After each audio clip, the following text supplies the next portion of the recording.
नमस्कार दोस्तों, एक बार फिर से आप सभी का स्वागत है। दोस्तों, इस पर्टिकुलर वीडियो में हम पेपर टू जो आपका सॉलिड लिक्विड वेस्ट मैनेजमेंट है उसका यूनिट 4 आप देखेंगे आपके सिलेबस का है water reuse reclamation technology, process flow diagram, public health environmental issues in water reuse, agriculture and landscape irrigation, ground water recharge with reclaimed water, cooling tower makeup, इन सभी से रिलेटेड जो भी क्वेश्चन बन सकते हैं एग्जाम में, जो भी क्वेश्चन इन टॉपिक से बन सकते हैं आपके BPSC assistant public sanitary waste management officer में, हम वो क्वेश्चन आज डिस्कस करेंगे। ओके, तो आइए स्टार्ट करते दोस्तों। यदि इससे पहले पेपर 2 से रिलेटेड हम बहुत सारा वीडियोस दोस्तों पहले से आपके सिलेबस से रिलेटेड अपलोड कर चुके हैं, आप नहीं देखे तो डिस्क्रिप्शन बॉक्स में प्लेलिस्ट का लिंक है, आप जाकर वहाँ से देख सकते हैं। ओके, या प्लेलिस्ट में जाके आप वहाँ से भी देख सकते हैं। आइए स्टार्ट करते हैं फर्स्ट क्वेश्चन से।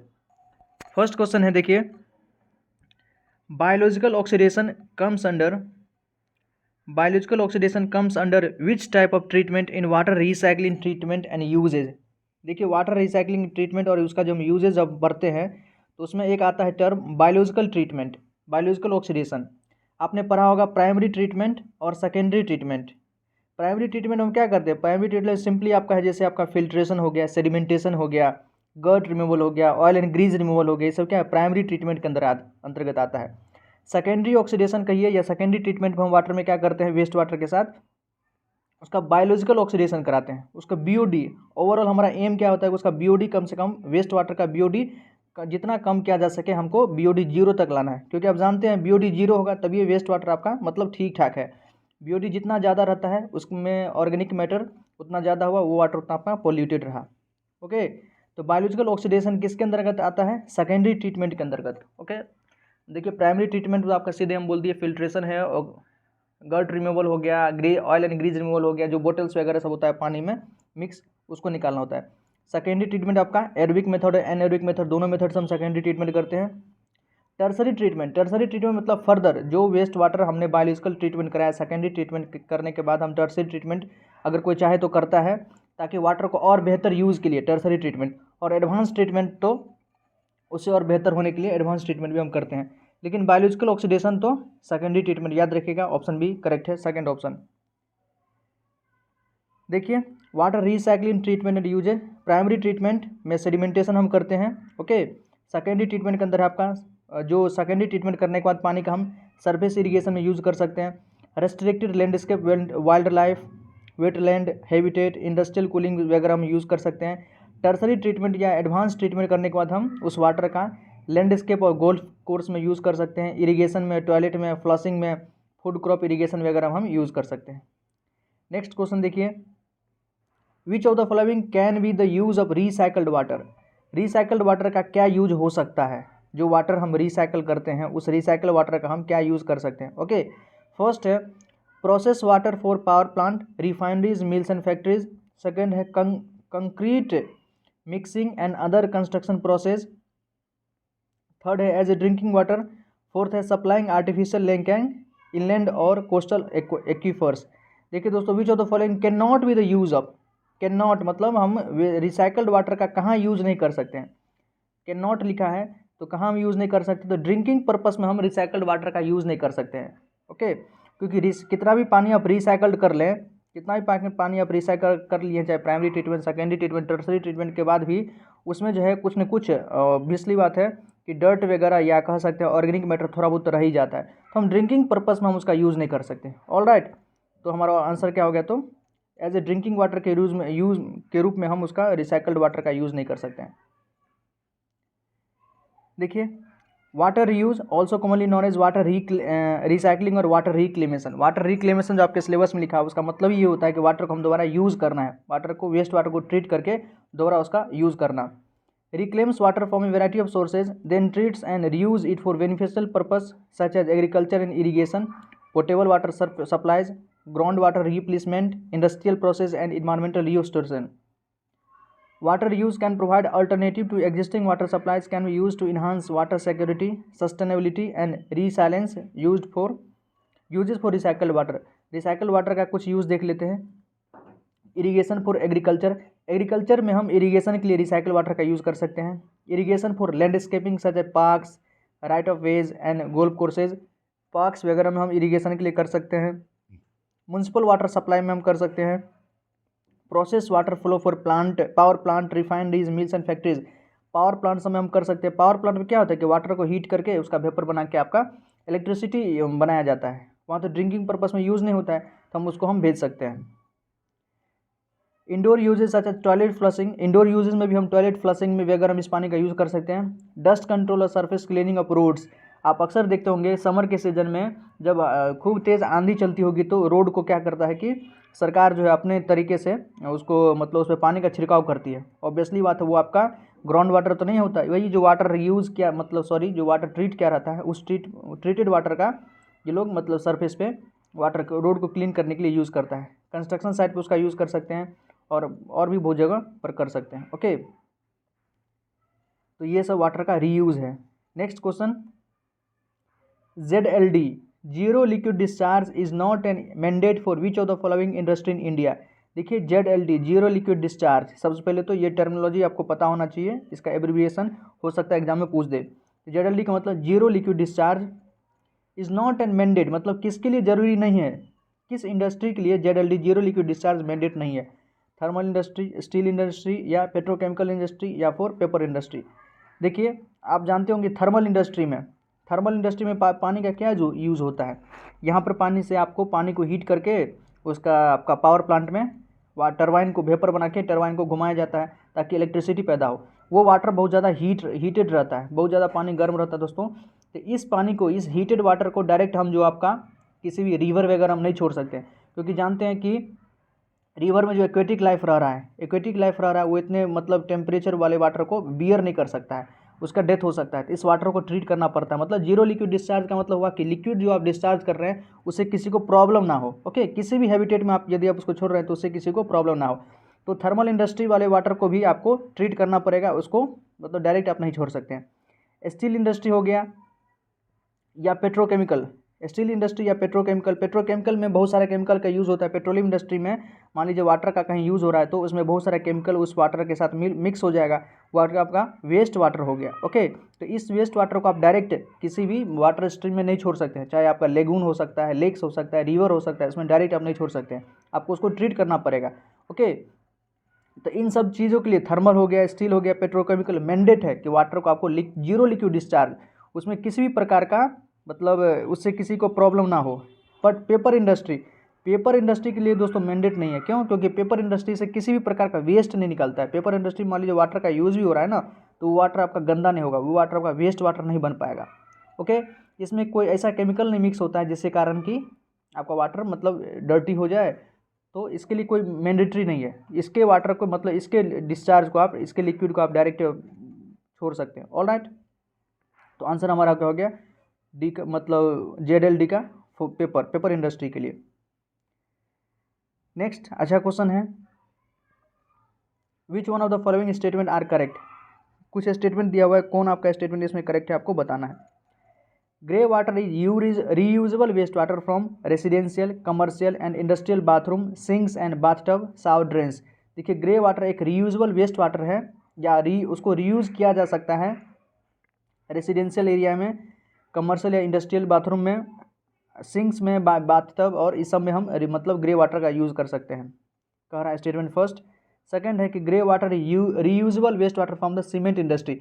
सीमेंट इंडस्ट्री का जो ग्रे वाटर होता है क्या उसका मतलब उसको हम रीयूज़ कर सकते हैं। थर्ड है grey water is used on site for landscape irrigation. Grey water का यूज हम लैंडस्केप इरीगेशन में कर सकते हैं, बिल्कुल सही बात है। ओके, देखिए जो भी वेस्ट वाटर आपका मतलब कह सकते हैं ग्रे वाटर आपका चाहे रेसिडेंशियल एरिया से निकले, कमर्शियल से निकले, इंडस्ट्रियल बाथरूम वगैरह से निकले, उस ग्रे वाटर को हम रीयूज़ कर सकते हैं। वो वाटर मतलब ज़्यादा उसमें ऑर्गेनिक मैटर वगैरह ज़्यादा नहीं होता, उसका BOD ज़्यादा नहीं होता है। ओके, उसका यूज़ हम थोड़ा बहुत कर सकते हैं। ओके, उसको हम इरीगेशन वगैरह, हम लैंड इरीगेशन वगैरह में हम उसका यूज़ कर सकते हैं। तो फर्स्ट स्टेटमेंट करेक्ट है। सेकेंड है सीमेंट इंडस्ट्री का जो ग्रे वाटर है, सीमेंट इंडस्ट्री जो ग्रे वाटर निकलता है क्या उसको हम रीयूज़ कर सकते हैं? बिल्कुल नहीं कर सकते हैं। सीमेंट इंडस्ट्री जानते हैं आप, इसमें कई सारा सीमेंट बनता है, उसमें जिप्सम का यूज़ होता है और भी बहुत सारा केमिकल्स वगैरह सीमेंट में यूज़ किया जाता है। ओके, तो जिप्सम अपने आप में क्या है? कैल्शियम सल्फेट है, CaSO4.2H2O, जिप्सम तो यही होता है, CaSO4.2H2O। तो देखिए यहाँ पर कैल्शियम है, सल्फर है, ये सब क्या है मतलब एलिमेंट उसको पॉल्यूट कर देगा, तो उस वाटर को हम यूज़ नहीं कर सकते। ओके, वो जहाँ भी जाएगा तो वहाँ पर मतलब खतरा पैदा कर सकता है। तो ग्रे सीमेंट इंडस्ट्री के ग्रे वाटर को हम यूज़ नहीं कर सकते हैं। तो सेकेंड स्टेटमेंट हमारा इनकरेक्ट है। थर्ड है ग्रे वाटर हम लैंडस्केप इरीगेशन में यूज़ कर सकते हैं, बिल्कुल सही बात है। तो फर्स्ट एंड थर्ड करेक्ट है, first and third are correct. Okay, option 2 incorrect है दोस्तों, तो first and third, first option correct है। Next question, which of the following is are the method to minimise the clogging effect by suspended matter during ground water recharge. देखिए कौन सा method हम use कर सकते हैं मिनिमाइज कम करने के लिए क्लॉगिंग इफेक्ट। क्लॉगिंग इफेक्ट का मतलब क्या होता है, कोई चीज़ बीच में फंस गया जिसके कारण वाटर जो हमारा पेनिट्रेट नीचे की तरफ, अर्थ की तरफ, ग्राउंड की तरफ मतलब पहुंच नहीं पा रहा है। तो इस क्लॉगिंग इफेक्ट को कम करने के लिए हम क्या कर सकते हैं, इस क्लॉगिंग इफेक्ट को कम करने के लिए हम कौन सा टेक्निक यूज़ कर सकते हैं।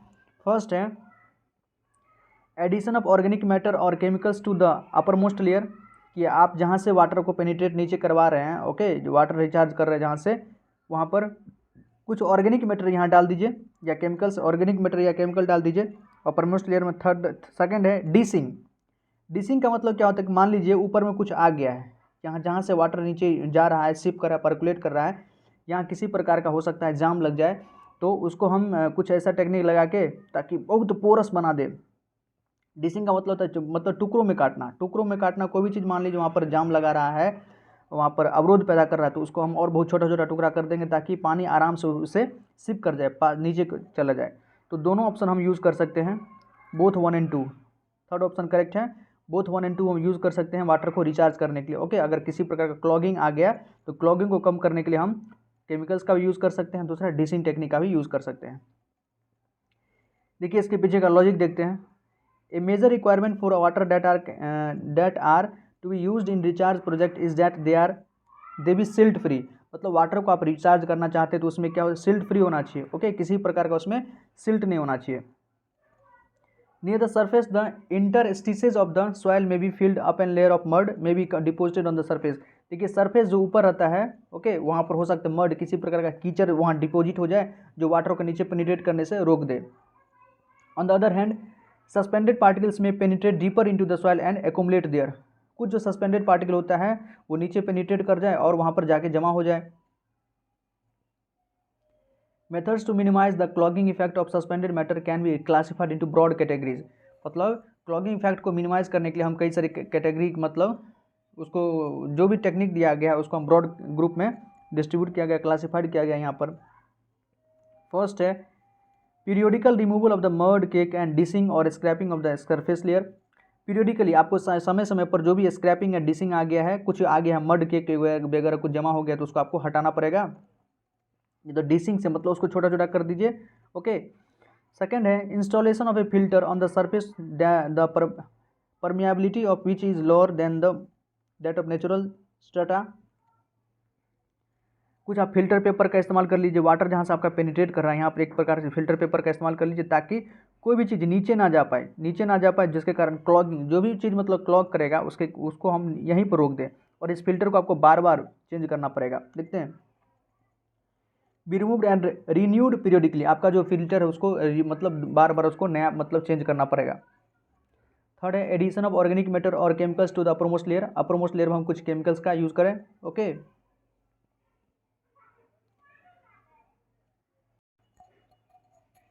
नेक्स्ट क्वेश्चन है if waste water is not suitable for direct reuse. अगर कोई वेस्ट वाटर, कोई गंदा पानी आप नॉट सुटेबल डायरेक्ट यूज, मतलब डायरेक्ट यूज़ के लिए सुटेबल नहीं है, then which system of treatment should be used. तो ट्रीटमेंट का यहाँ कुछ सिस्टम दिया हुआ है, मतलब 4 ऑप्शन दिया हुआ है, उसमें से आप कौन सा यूज़ करेंगे। अगर कोई वेस्ट वाटर डायरेक्ट यूज़ के लिए सुटेबल नहीं है तो आप कौन से टेक्निक के थ्रू उसको ट्रीटमेंट का यूज़ करके उसको आप मतलब सुटेबल बना सकते हैं। फर्स्ट है decentralised waste water system, second है सेकेंडरी ट्रीटमेंट, थर्ड है डिसइंफेक्शन और फोर्थ है नन ऑफ द अबव। तो करेक्ट आंसर क्या होगा, decentralise waste water system. Decentralise waste water system technique का हम यूज़ करके उसको हम सुटेबल बनाएंगे डायरेक्ट रीयूज़ के लिए। देखिए इसके पीछे का concept, if waste water is not suitable for direct reuse, decentralize waste water treatment system may employed to reduce the level of contaminate. अगर कोई वेस्ट वाटर डायरेक्ट रीयूज़ के लिए सूटेबल नहीं है तो हम डिसेंट्रलाइज वेस्ट वाटर सिस्टम का use करके उसको हम उसके अंदर जो भी कंटामिनेंट है उसके लेवल को कम कर सकते हैं और सेफ फॉर रीयूज़, ताकि वो रीयूज़ के लिए सेफ हो जाए। This can be done with in a business for its own reuse और बिटवीन बिजनेसेज। देखिए ये टेक्निक का use, decentralise waste water system technique का यूज़ कौन करता है? तो मान लीजिए कोई पावर प्लांट है, कोई बड़ा पावर प्लांट है जहाँ पर बहुत ज़्यादा पानी का यूज़ हो रहा है। तो पानी का यूज़ हो रहा है तो उन्होंने क्या किया कि पानी को गर्म करके एक बार टरबाइन को घुमा दिया, पानी को गर्म करके कोल के माध्यम से वेपर बना के उसको टरबाइन को घुमा दिया, और वो पानी फिर जो बाहर निकला, पानी जो बाहर निकला उसको ठंडा करके, पानी तो खराब, वो पानी क्या हो उसमें, तो पानी ही है, उसमें तो कुछ वेस्ट वाटर है, जहाँ कोई चीज़ तो मिक्स नहीं हुआ अभी तक, तो उस पानी को दोबारा ठंडा किया गया होगा, फिर बाद में भी उस वाटर को हम इसके लिए यूज़ कर सकते हैं। तो जहाँ पर बहुत ज़्यादा पानी की आवश्यकता होती है और पानी के मतलब क्वालिटी में किसी प्रकार का कमी ना आया हो, उसको बार बार बाहर से जो पानी मंगवाने की आवश्यकता पड़ती हो, तो अपने उसकी आवश्यकता को, नीड को कम करने के लिए वो क्या करता है, बार बार उस वाटर को रीयूज़ करता है। ओके, तो यहाँ तो वाटर आपका गंदा नहीं हुआ। अगर मान लीजिए इरिगेशन भी करना होता और किसी प्रकार के यहाँ पर कंटामिनेंट मिक्स भी हो जाता, तो वो डिसेंट्रलाइज वेस्ट वाटर सिस्टम से उसको क्लीन करके आगे उसका यूज़ कर सकते थे। Some possibilities of decentralize waste water system include, decentralize waste water system का कुछ पॉसिबिलिटीज़ देखिए। वेस्ट स्टेबलाइजेशन पॉन्ड, या तो वेस्ट स्टेबलाइजेशन पॉन्ड बना के हम उसको ट्रीट कर सकते हैं, एडिटेड पॉन्ड बना के कर सकते हैं। Constructed wetland, see free surface, horizontal, vertical and hybrid constructed wetland, non polluted filter, technology making use of anaerobic digestion such as anaerobic baffled reactors, biogas settler and anaerobic digestion. इन सारे techniques का use करके हम water को treat कर सकते हैं। Next और द मोस्ट इंपॉर्टेंट क्वेश्चन है दोस्तों, देखिए, विच one of the following is direct method of ground water recharge. ये सारा जो ग्राउंड वाटर रिचार्ज हुआ है या आगे पीछे हम बहुत सारे क्वेश्चन किए हैं, ये सब कहीं ना कहीं आपका वाटर का रिक्लेमेशन है। जो वाटर का हम रिक्लेमेशन किस प्रकार से उसका हम दोबारा यूज़ करें, वो सारे टेक्निक पे बेस्ड है, वो सारा जो टेक्नोलॉजी क्या क्या है उस पर बेस्ड है। यहाँ कह रहा है कि कौन सा एक डायरेक्ट मेथड है ग्राउंड वाटर को रिचार्ज करने का। ओके, फर्स्ट है बोर ब्लास्टिंग मेथड, सेकेंड है हाइड्रोफ्रैक्चरिंग मेथड, थर्ड है प्रेशर इंजेक्शन ग्राउटिंग, और फोर्थ है स्ट्रीम ऑगमेंटेशन।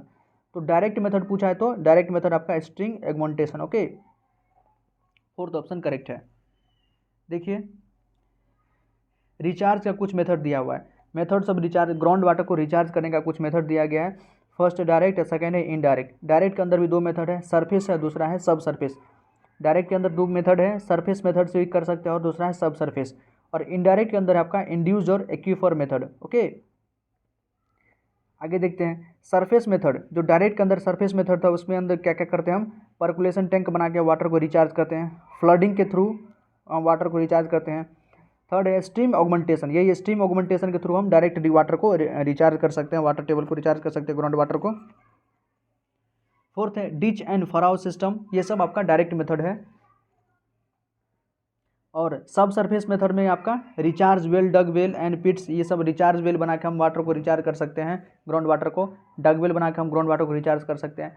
इंड्यूस्ड में देखिए, in this method water is pumped from the aquifer hydraulically connected to the surface water sources, streams like rivers और lakes. Okay, तो ये आपका indirect method था। नेक्स्ट क्वेश्चन, और ये आपके वाटर रीयूज एंड रिक्लेमेशन का जो आप कह सकते हैं रूल्स है उससे रिलेटेड क्वेश्चन है, अच्छा क्वेश्चन है। Consider the following statement about the central ground water authority. जो CGWA है, सेंट्रल ग्राउंड वाटर अथॉरिटी, इससे रिलेटेड आपका कुछ स्टेटमेंट दिया गया है, कौन सही है कौन गलत है उसके बारे में आपको बताना है। फर्स्ट है, it has been constituted under the water prevention control act 1974। जो CGWA बनाया गया है, water prevention control pollution act 1974 के थ्रू बनाया गया है, बिल्कुल गलत है। जो बनाया गया है 1974 में बना है, CGWA central ground water act जो बना है 1974 में ऑब्वियसली बना है। ओके, इसकी स्थापना हुई है या इसको बनाया गया है, बट ये जो एक्ट था 1986 का, 1986 जो इन्वायरमेंटल प्रोटेक्शन एक्ट है उसके थ्रू बनाया गया, तो 1974 नहीं, 1974 में इसकी एस्टेब्लिशमेंट हुई है, स्थापना हुई है, बट ये कौन सा एक्ट था, इन्वायरमेंटल प्रोटेक्शन एक्ट 1986 के थ्रू। ओके, तो फर्स्ट स्टेटमेंट तो गलत हो गया आपका। सेकंड है, it aims to regulate the development and management of ground water resources, which of the following statement above is are correct. Second आपका कि ये इसका एम है कि regulate the development and management of ground water resources, जो हमारा ground water resources है, संसाधन है ग्राउंड वाटर का, उसको मतलब उसके रेगुलेशन के थ्रू और डेवलपमेंट के मैनेजमेंट के बारे में हम ये उसका एम है, लक्ष्य है। कौन सा स्टेटमेंट करेक्ट है इसमें? तो फर्स्ट तो इनकरेक्ट हो गया, ओनली सेकंड, सिर्फ सेकंड ऑप्शन करेक्ट है, तो 2 ओनली।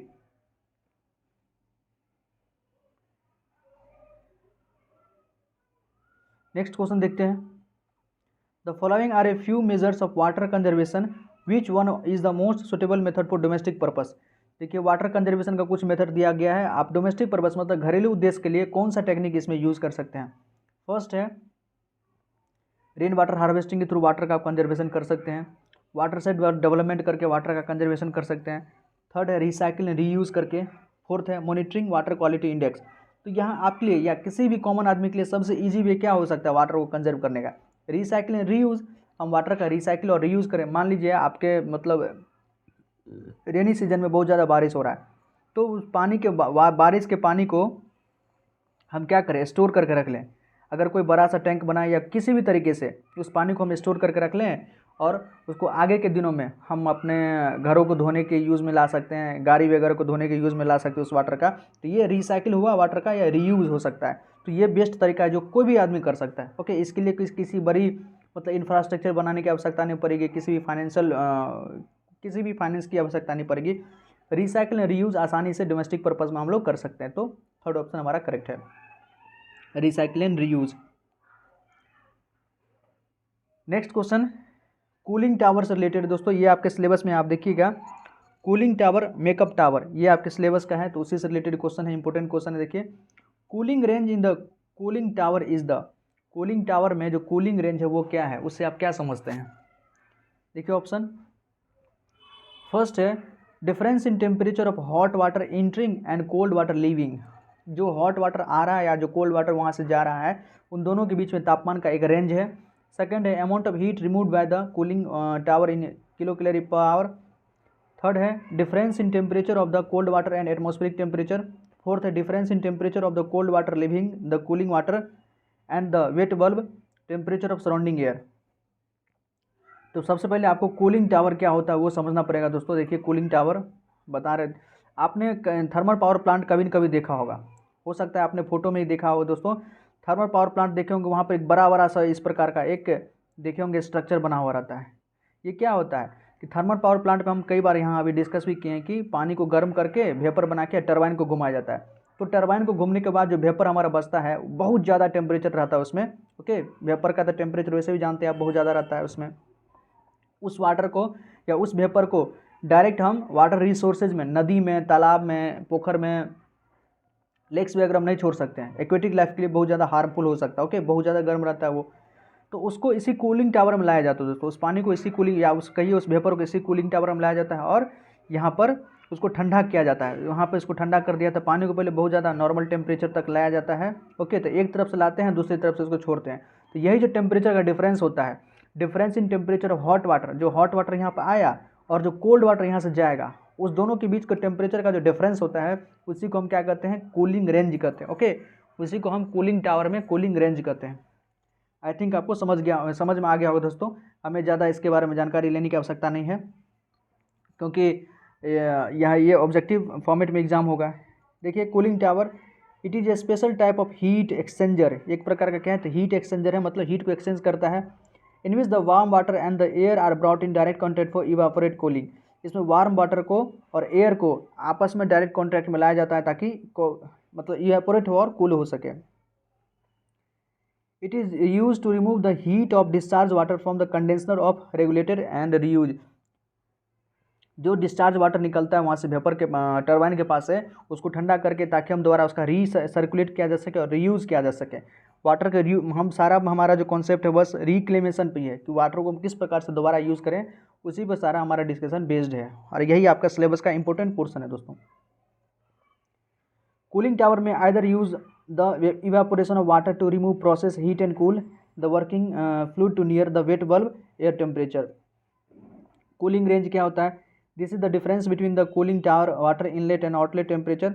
ओके, वही डिफरेंस जो है मतलब जो आता है हॉट वाटर और जो कोल्ड वाटर छोड़ते हैं दोनों के बीच का डिफरेंस है। A higher cooling tower range means that the cooling tower has effectively able to reduce the water temperature.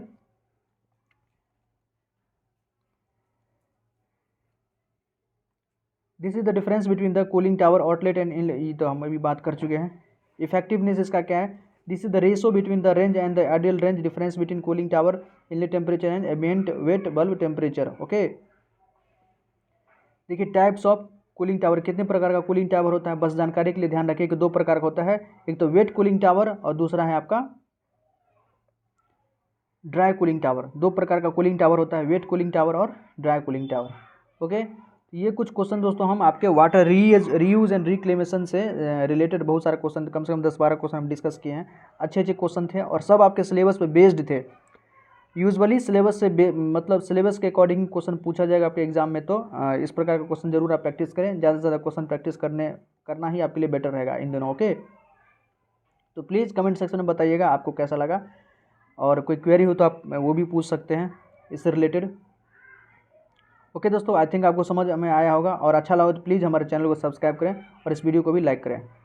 और डिस्क्रिप्शन बॉक्स में पेपर 2 से रिलेटेड बहुत सारा सिलेबस हमने डिस्कस किया है पहले भी, आपके एक मतलब पूरे सीरियली वाइज यूनिट वाइज आप जाके प्लेलिस्ट को चेक कर सकते हैं और देख सकते हैं। ओके, बहुत बहुत धन्यवाद, जय हिंद।